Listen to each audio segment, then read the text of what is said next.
Sénatrice du jour élue du Calvados, siège dans le groupe Union Centriste. Bonjour Sonia de la Provôté. Bonjour. Merci beaucoup d'être avec nous ce matin. On va balayer l'actualité avec vous. Et d'abord, la crise sanitaire. On est le 15 décembre. C'est donc une nouvelle étape du déconfinement qui s'ouvre aujourd'hui. Mais très peu d'allègement finalement. Alors fini la limitation des 100 km. Fini l'attestation obligatoire, en tout cas en journée. Mais c'est quand même léger. Est-ce que le gouvernement a raison d'y aller prudemment et de demander des efforts aux Français pendant les fêtes ? Écoutez, la prudence paraît assez évidente. Enfin, le juge de paix dans cette affaire-là, c'est le suivi de l'épidémie, le nombre de tests positifs, le nombre de personnes en réanimation, le nombre de personnes hospitalisées. Moi, si je prends l'exemple de mon département, après une décroissance évidente, nous avons dépassé le cap du plateau puisqu'il y a une légère augmentation. Donc on voit bien qu'à partir du moment où il y a du relâchement dans les échanges, dans le brassage humain, clairement le virus circule toujours, il se transmet et il y a des gens malades derrière. Donc ça veut dire qu'il ne faut pas miser que sur la responsabilité individuelle, il faut maintenir des mesures coercitives pour vous ? Il faut maintenir des mesures. C'est-à-dire que la responsabilité individuelle, il ne faut pas miser exclusivement dessus, mais elle est quand même essentielle parce que, enfin, voilà, on ne peut pas mettre un surveillant ou un contrôle derrière chaque personne. C'est une affaire collective avant tout, et le collectif, il est constitué de tous les individus. Mais des mesures qui limitent le brassage ou en tout cas qui mettent en situation les gens de ne pas déraper ou de ne pas chercher des échappatoires parce que dans cette espèce de prison un peu physique que nous vivons depuis des mois et prison mentale, on peut le dire aussi, c'est vrai qu'à un moment le danger est grand d'avoir envie de temps en temps de déroger et de déraper et c'est dans ces moments-là que les clusters se constituent. Donc oui, le couvre-feu est une mesure légitime. Dans notre département, nous avions anticipé avec le couvre-feu, notamment parce qu'il y avait des grands échanges avec les étudiants et très rapidement ça a eu un impact sur l'incidence chez nous. On va parler de ces dépistages massifs qui ont eu lieu hier, qui ont lieu en ce moment au Havre, à Charleville-Mézières. Est-ce que pour vous c'est une bonne méthode ? Alors, je pense que là, on est vraiment dans une opération extrêmement ponctuelle qui a un intérêt, qui a deux intérêts, on va dire ça comme ça, un intérêt pédagogique et démonstratif de l'efficacité potentielle de notre système sanitaire pour dépister. Bon, il n'y a pas eu un afflux massif non plus, c'est fondé sur le volontariat, ce que je ne remets pas en cause du reste. Mais bon, on voit bien qu'il n'y a pas eu un afflux massif pour se faire dépister. Et puis, le deuxième intérêt, qui est plus épidémiologique et scientifique, c'est qu'on peut avoir une photographie à un temps donné, dans un espace géographique circonscrit, de l'épidémie et du nombre de personnes touchées, etc. Donc, va y avoir un biais, évidemment, puisque le volontariat, c'est un certain type de personne qui est volontaire mais pour le coup, on va avoir une estimation à l'échelle d'une ville. Ça va être intéressant quand même, oui. Vous aviez écrit au ministre de la Santé, Olivier Véran, sur la question des tests et notamment sur les lourdeurs administratives qui empêchent finalement le grand public d'avoir accès aux tests. Et vous parlez notamment d'un test qui est fabriqué dans votre département. À quand que vous a répondu Olivier Véran ?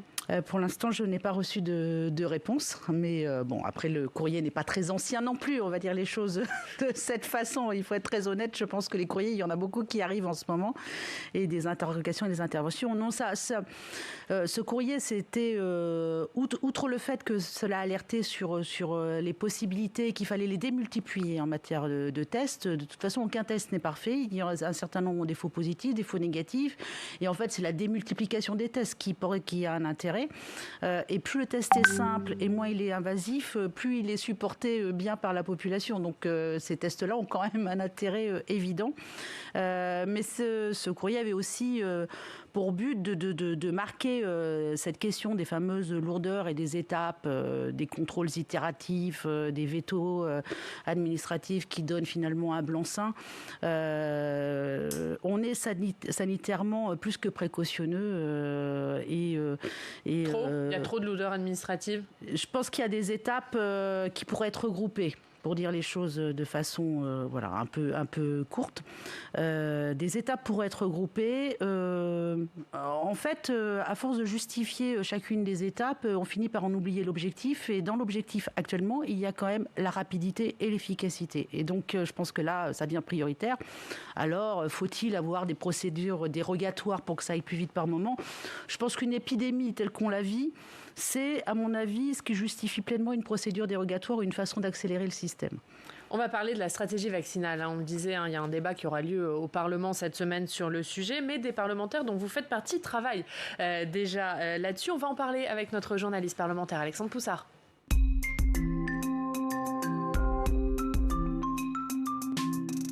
Bonjour Ariane, bonjour Sonia de la Provoté. Bonjour. Et Alex, l'Office parlementaire d'évaluation des choix scientifiques et technologiques, travaille sur la stratégie de vaccination. Pour l'instant, qu'est-ce qu'on peut retenir de ces travaux ? Eh bien Ariane, les parlementaires se posent surtout une question, comment créer la confiance des Français face à ces nouveaux vaccins contre la Covid-19 ? Et une question se pose alors qu'on le sait, plus de la moitié des Français ne souhaitent pas se faire vacciner contre le coronavirus. Si on en croit les derniers sondages, eh bien pour convaincre les Français, l'enjeu est simple, c'est la communication. Une communication qui doit se faire avec plusieurs acteurs. D'abord, les autorités de santé, ça c'est le canal classique, mais il faut aller au-delà de cette communication verticale et créer une vraie communication horizontale en impliquant la société civile et notamment les associations de patients qui ont guéri grâce au vaccin.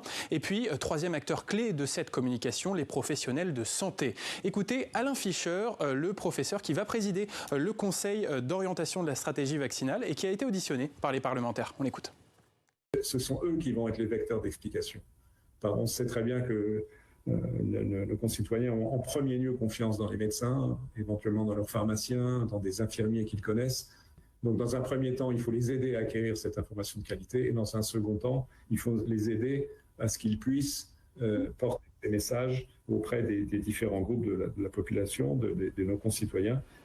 Et oui, les professionnels de santé au cœur de cette stratégie vaccinale. Alors Alain Fischer a également voulu lever les doutes des parlementaires sur l'extrême rapidité de la mise en place de ce vaccin dans certains pays. A-t-on outrepassé certaines règles de prudence ? Alain Fischer répond que non. On l'écoute. Il faut arriver à convaincre nos concitoyens que c'est bien le cas et qu'on n'a pas facilité ou accéléré les processus de certification. Ce n'est pas le cas. La rapidité, elle est liée au fait qu'il y a eu beaucoup d'équipes de recherche qui se sont lancées sur le vaccin après avoir le fait que le virus lui-même ait été identifié et sa séquence génétique connue très très vite, et que par ailleurs des technologies qui ont été élaborées notamment à l'occasion des développements de vaccins contre Ebola dans les dernières années sont aujourd'hui utilisables. Et puis les doutes des parlementaires ont également été levés sur la question des EHPAD. Les EHPAD, le premier lieu de vaccination dans la stratégie de notre pays. Les résidents des EHPAD seront bien vaccinés avec leur consentement ou celui des personnes qui les représentent. Cela paraît évident, mais c'est toujours bien de le préciser. Sonia de la Provoté, vous avez mené ces travaux des parlementaires sur la stratégie vaccinale.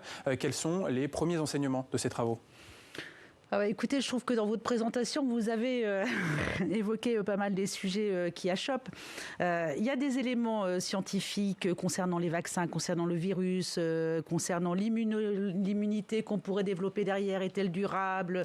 Peut-elle être massive ? Est-ce que si on vaccine toute la population, il n'y a plus d'épidémie ? Tous ces éléments-là, j'allais dire, on avance au fur et à mesure et ça nous échappe un peu puisque c'est scientifiquement à évaluer, à valider et voilà, au fur et à mesure d'évolution des choses, on aura les éléments, notamment les éléments thérapeutiques également.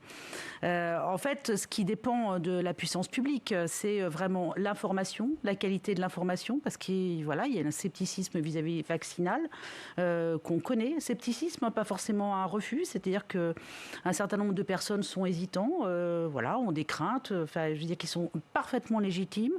Donc il y a la question de l'information qui est un élément très important. La transparence, c'est pas une option, la transparence.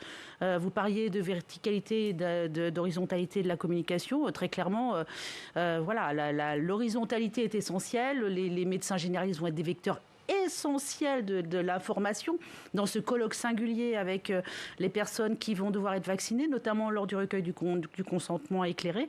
Donc il y a tous ces aspects-là, c'est-à-dire préférer quand même des canaux multiples et puis une communication racinaire plutôt que les éclairs de Jupiter, si je pouvais faire un résumé de ce type. Mais il y a un peu de ça, quoi. Il faut vraiment arriver à diffuser en fonction des populations cibles, en fonction des personnalités, tous ces sujets-là. Les maires, par exemple, on n'a pas évoqué le rôle des maires, mais un maire qui est anti-vax dans une commune, vis-à-vis de ses administrés, c'est quand même compliqué de mettre en place une politique vaccinale.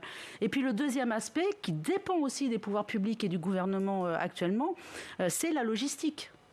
Et donc il y a une stratégie qui a été mise en place par l'HAS, la Haute Autorité de Santé, avec des phases itératives, une priorité pour les personnes qui sont dans les EHPAD et dans les structures, les personnes âgées, parce que clairement ce sont celles qui sont les plus gravement malades, voilà, quand elles attrapent le virus, qui sont hospitalisées, qui vont en réanimation, qui décèdent, et donc c'est elles qu'il faut protéger en priorité.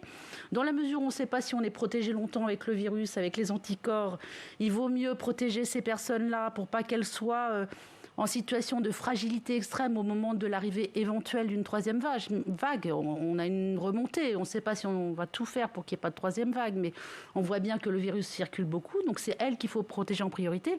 Et puis moins elles sont hospitalisées, moins elles sont en réanimation, plus ça laisse des places au cas où il y aurait une diffusion à nouveau plus massive du virus pour les autres personnes. Je rappelle qu'il y a des cas graves, c'est des personnes plus jeunes, donc il faut être en situation d'avoir de la place pour les accueillir. Et la logistique, eh bien, c'est pas simple, parce que le vaccin à moins 80 degrés à distribuer dans tous les territoires pour une phase 1 qui, a priori, est la plus évidente, c'est-à-dire on sait qui, on sait combien d'établissements, etc. On sait que c'est les médecins généralistes, c'est pas trop de monde, donc voilà. Les phases derrière, ça va être une autre affaire, la logistique. Et là, les pouvoirs publics ont un rôle majeur à mettre en place. Et encore une fois, si on ne fait pas avec les territoires, vu de Paris, comment on amène des vaccins à moins 80 dans je ne sais quelle petite commune, quelle qu'elle soit et quel que soit le département, c'est un vrai sujet. Parce que juste un dernier mot. Je vais juste finir. La chaîne du froid est tellement essentielle, doit tellement être tracée. L'ARN est tellement fragile que, il ne doit pas être secoué, c'est 12 heures de transport maximum. Une fois qu'on a décongelé, c'est que 5 jours pour pouvoir utiliser. Et quand on a déconditionné, c'est-à-dire pour injecter, on a 5 à 6 heures. Donc, faut pas se louper. Quand le vaccin arrive dans l'EHPAD, dans la structure, faut que ce soit hyper prêt, quoi. Qui on vaccine, les consentements, etc., etc. Donc, c'est un vrai truc logistique, et on voit bien que le dernier kilomètre, comme on dit, la toute fin de l'application de la vaccination, c'est quand même avec le terrain que ça va se faire, parce que sinon on ne peut pas faire autrement. Un dernier mot pour finir sur ce sujet. Il y aura un débat jeudi au Sénat. Vous serez d'ailleurs l'oratrice de votre groupe. Est-ce que vous pensez avoir les réponses à ces questions, ou est-ce que vous dites que ce débat il arrive peut-être un peu trop tôt ? Il arrive tôt, il n'y a pas de moment idéal. L'objectif de l'OPEX, c'est de faire un rapport intermédiaire, c'est-à-dire après la phase 1, et de voir comment se sont déroulés les aspects logistiques. Ça me paraît complètement essentiel, en sachant que cette phase 1, c'est pas la population générale, c'est pas les cabinets médicaux, c'est vraiment dans des lieux circonscrits. Donc déjà, si ça marche pas là, c'est quand même, il y aura en tirer très vite les leçons. Là où ça intervient tôt, c'est que sur les aspects scientifiques, on n'a pas l'autorisation par l'Agence européenne du médicament et l'Agence nationale de sécurité du médicament, qui vont arriver concomitamment. On est un peu tôt parce que le temps est très court, que c'est une logistique incroyable à mettre en place, et que, évidemment, tout n'est pas prêt. Moi, je ne vais pas tirer à boulet rouge en disant « Ah ben non, c'est pas prêt ». Je veux dire, c'est normal. Comme on dit toujours, avant l'heure, c'est pas l'heure. Ce qu'il faut, c'est qu'au moment où on aura l'autorisation, au moment où les vaccins vont arriver, il faut que tout soit prêt. Et là, on a 15 jours, 3 semaines qui sont essentiels. Et très honnêtement, dans les territoires, les interactions ont commencé avec les élus locaux, avec les représentants des médecins généralistes, etc. On ne peut pas dire qu'on soit à un stade très, très, très, très avancé des discussions. Donc là, c'est encore ce qui manque un petit peu, le fameux racinaire. C'est comme pour la communication. Et puis, pour témoigner de vécu, moi, je suis médecin, donc j'ai quand même un entourage forcément médical. Il n'y a pas beaucoup d'informations qui sont encore arrivées dans les cabinets médicaux des médecins généralistes. Or, si eux ne sont pas convaincus, on ne va pas pouvoir convaincre les gens d'être vaccinés. Et puis enfin, pour parler du timing, sur les aspects scientifiques de toute façon, de durée d'immunité, de qualité de l'immunité, est-ce que l'immunité est bloquante ? C'est-à-dire si tout le monde est vacciné, est-ce qu'il n'y a plus d'épidémie ? Ce qui serait le Graal de la vaccination. Et puis sur la tolérance, sur un certain nombre de sujets, même si on a des éléments scientifiques, on n'a pas tout. Parce que quand on passe en population générale, il y a tellement de personnes vaccinées que les événements très rares vont apparaître, mais comme ça a été le cas avec tous les traitements et avec tous les vaccins. Et ça, c'est des données qu'on va avoir au fur et à mesure que la vaccination se déploie en France et dans le monde et en Europe. Merci Alex, à tout à l'heure pour la revue de presse. Un mot de culture, puisque vous êtes à la commission de la culture, Sonia de la Provôté. Les musées, les théâtres, les cinémas auraient dû rouvrir aujourd'hui. Ce n'est pas le cas en raison des mauvais chiffres de l'épidémie. Est-ce que vous approuvez cette décision ? Et il y a notamment Charles Berling, qui est acteur, qui dirige des théâtres également, qui dit qu'il y a une haine des artistes chez Emmanuel Macron et dans ce gouvernement. Est-ce que vous êtes d'accord ? Est-ce que vous dites que ça va trop loin, c'est pas ça ? Alors là, moi, j'ai pas d'avis sur la haine supposée ou pas. Vous l'approuvez, cette décision de ne pas rouvrir les lieux de culture aujourd'hui ? Moi, je fais partie des personnes qui considèrent que dans cette crise sanitaire grave, brutale, agressive que nous vivons, la santé des personnes, c'est important, et que la santé des personnes, ça passe aussi par cette dimension psychologique et cette capacité... dans une espèce de prison physique, alors qui n'est pas ultime, mais pas loin quand même, parce que dans le temps, ça commence à peser quand même, ces difficultés à se déplacer, se justifier tout le temps en permanence. Il y a une forme de chape de plomb. Ouvrir des fenêtres dans la tête, c'est quand même important, quoi. Alors c'est vrai qu'ouvrir des fenêtres par la culture, au travers d'Internet, du numérique, c'est bien. Honnêtement, ces fenêtres, quand elles passent par le contact humain, ça n'a rien à voir. Et c'est vrai que la culture, c'est quand même cette part de liberté et d'évasion dont on a absolument besoin. Depuis le début, la Madeleine l'a emporté sur Proust, on va dire les choses très clairement, quoi. C'est ce que j'avais dit lors de mon intervention sur le débat sur le budget. La hiérarchisation des essentiels est quelque chose qui interroge beaucoup, quoi. Moi, j'ai été intervenue pour l'ouverture des bibliothèques, des librairies, parce que voilà, un livre, c'est un objet... chacun y voit ce qu'il veut, mais pour ma part à moi, un livre, c'est un objet aussi magique que de récupérer une boîte de chocolat. Donc, je veux dire, c'est important, quoi. Une page de lecture extraordinaire, un poème de Baudelaire, enfin, tout ça, ça ouvre des horizons qu'on n'a pas. Et quand les horizons physiques sont limités, se mettre en situation d'avoir des horizons psychiques beaucoup plus larges, c'est important. Et puis, je dirais, je vais finir sur les artistes, parce que quand même, moi, je comprends leur révolte. Parce que l'absence de perspective, les va-et-vient, les douches froides, les douches écossaises, un peu d'un milieu d'artistes, donc je sais bien ça. Il y a une hypersensibilité quand même à l'environnement et à la façon dont ils sont traités. C'est vrai que quand 48 heures avant on dit ah non mais ça va le faire, ça va passer, et puis que 48 heures après on dit non, finalement clac, c'est fini, que ça fait 15 jours qu'on répète qu'on a l'espoir qui revient et puis qu'on fait pas, et bien clairement difficile. C'est de la maltraitance pour les artistes quand même, on peut le dire. On va continuer à parler de ce déconfinement. On va aller à Metz, on va retrouver Philippe Marc. Bonjour Philippe Marc, merci beaucoup d'être avec nous. Vous êtes journaliste au Républicain Lorrain et à la une du Républicain Lorrain ce matin, c'est le retour du couvre-feu, et vous allez nous parler des conséquences de ce couvre-feu. Oui, évidemment, c'est l'actualité incontournable de la journée, et du coup on s'est intéressé à essayer d'en comprendre et d'en décrypter les conséquences qui vont essentiellement toucher les commerces alimentaires. Donc on est allé donner la parole à des grandes surfaces qui jusque-là étaient plutôt épargnées par les mesures restrictives, et qui cette fois, certaines vont devoir adapter à la marge, c'est certain, mais leurs horaires par exemple. Donc on a le dirigeant d'un hypermarché qui nous dit qu'il réfléchit, qu'il étudie la possibilité d'ouvrir dès 7h30 le matin pour avoir un étalement des clients sur l'ensemble de la journée. Mais surtout, les grands perdants de cette nouvelle mesure, ce sont les petits commerçants alimentaires, les épiciers, les surfaces de quartier, en fait, qui, elles, faisaient une grande partie de leur chiffre d'affaires sur la clientèle nocturne, et qui doivent se retrouver aujourd'hui à fermer à 20h.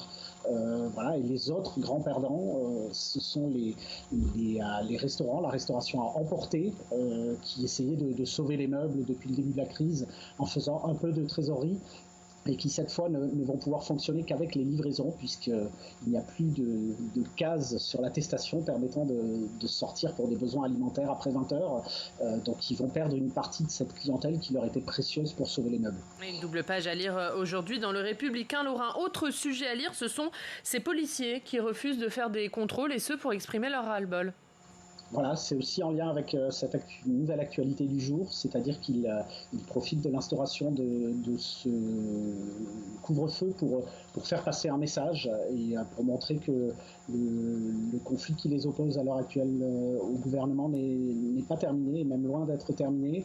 Et donc plusieurs syndicats ont appelé les agents à ne pas procéder à de contrôles d'attestation lors de ce couvre-feu à partir de ce soir. Ils ont déclaré qu'ils ne répondraient qu'aux appels d'urgence, mais qu'ils ne feraient pas de contrôle dans les rues pour vérifier ces attestations. Voilà, en tout cas sur Metz. Et l'article est à lire aujourd'hui dans Le Républicain Lorrain. Merci Philippe Marc d'avoir été avec nous depuis Metz. On revoit la une du Républicain Lorrain aujourd'hui. Le retour du couvre-feu, c'est à la une de votre journal. Merci beaucoup Philippe Marc d'avoir été avec nous. Le couvre-feu, c'est aussi dans votre revue de presse, Sonia de la Provoté. On voit ça avec Alexandre Poussard qui revient.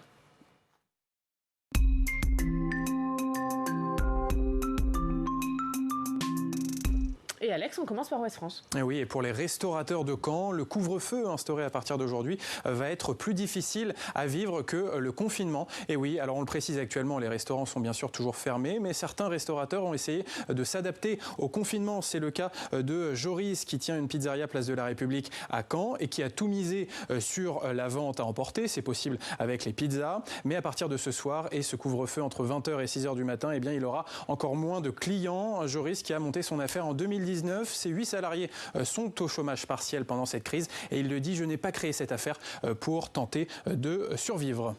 Sonia de la Provoté, on le voit avec ce couvre-feu, on a l'impression qu'on allège les mesures, mais ça va être encore plus dur pour certains restaurateurs. Ah oui, c'est plus dur pour les restaurateurs, d'abord parce que le fait de ne plus pouvoir faire de vente à emporter, qui a été quand même une façon, à la fois, c'est pas que d'avoir une clientèle et une activité, c'est aussi une façon d'exercer son métier et d'avancer dans son métier, parce que quand on est restaurateur, c'est son métier de fabriquer et de produire, de créer sur le plan alimentaire, quel que soit le type d'aliment. Et donc c'est vrai que le couvre-feu, c'est quand même compliqué, c'est-à-dire qu'après 20h, c'est fini. La livraison à domicile, c'est un surcoût très important pour les restaurateurs et pour le coup, le peu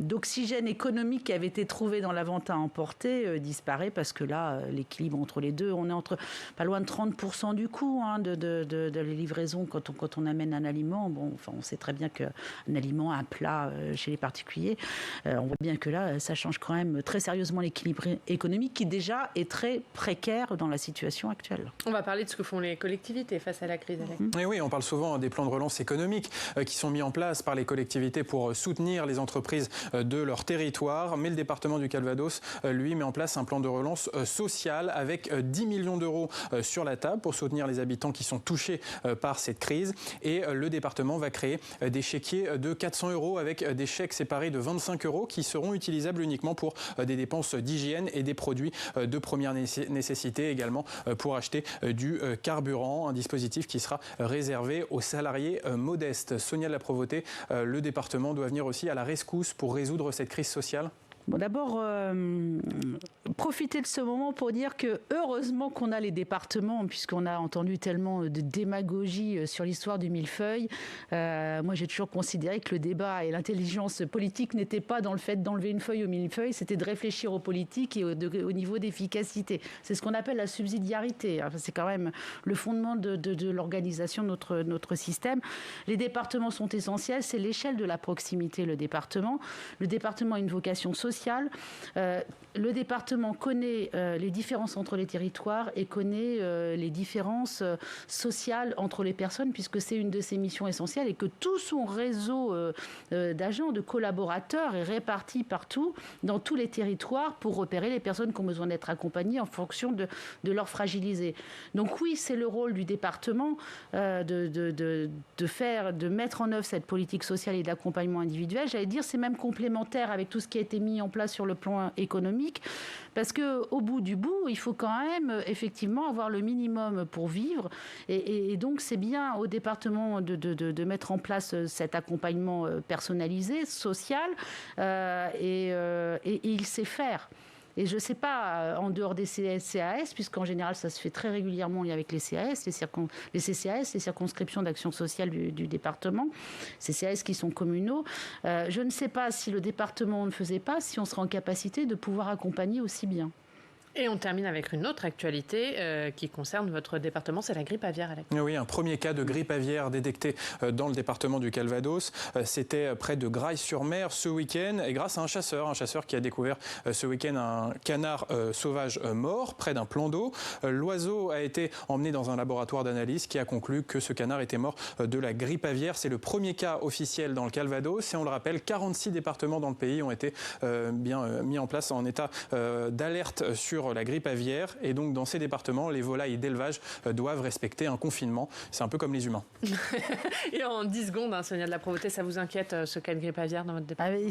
Disons que c'est jamais le moment pour qu'elle arrive, mais alors là particulièrement, c'est une difficulté qui s'ajoute aux difficultés. Alors après, c'est la période aussi où des migrateurs arrivent, et donc on sait que la grippe va circuler, mais clairement, c'est une difficulté supplémentaire et qui n'est pas négligeable parce que c'est un virus qui est extrêmement qui diffuse extrêmement dans les populations de volatiles d'élevage. Et on en reparlera notamment avec Julien de Normandie qui sera notre invité demain. Merci Alex, merci beaucoup Sonia de la Provôté d'avoir été notre invité ce matin. Dans 2 minutes, on accueille Damien Abad, le président du groupe Les Républicains à l'Assemblée nationale. Avant de le recevoir, on va regarder un extrait d'Audition publique, l'émission politique des chaînes parlementaires. Francis Letellier recevait Laurent Berger, patron de la CFDT. Il est revenu sur la réforme des retraites. On l'écoute.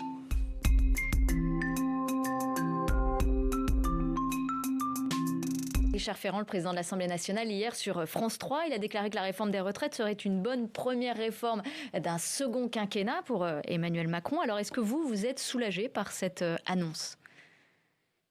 D'abord, je ne sais pas s'il y aura de second quinquennat. Donc ce qu'on comprend, c'est qu'en tout cas, cette réforme des retraites est suspendue. Clairement, il n'y a pas de voie de passage pour le faire. Ni sur son volet qualitatif, c'est-à-dire un système universel des retraites, que pourtant j'appelle de mes voeux, mais il n'y a plus le temps pour le construire, ni sur le volet paramétrique, c'est-à-dire financier, c'est-à-dire à trouver des mesures pour financer davantage du système des retraites. Tout simplement, pourquoi ? Parce qu'on est dans un pays qui souffre d'une grave crise sanitaire, d'une grave crise économique, d'une grave crise sociale avec une montée du chômage et d'un climat relativement conflictuel dans la société. Si on veut mettre le feu, on fait une réforme paramétrique des retraites. Au-delà de ça, Richard Ferrand, ses propos, ça va dans votre sens. Bien sûr. Je crois que c'est une parole sage. C'est une parole de dire ce sujet-là sera sans doute un des sujets à l'ordre du jour de 2022. Il n'y aura pas de négociation sur les retraites Non, mais moi je le dis très clairement. Il n'y a pas de voie de passage avec la CFDT pour discuter du sujet des retraites. Avant 2022. Quand je dis discuter, ça veut dire pour des décisions avant 2022, il n'y a pas de voie de passage. Après, la CFDT, elle a plein de propositions à faire sur les retraites qui, justement, ne sont pas des propositions coup près en disant que tout le monde doit travailler plus longtemps. Mais encore une fois, les questions de pénibilité, de conditions de travail, de fin de carrière, il y a des sujets à faire. Et notre invité politique ce matin, c'est Damien Abad. Bonjour. Bonjour. Merci beaucoup d'être avec nous, député de l'Ain, président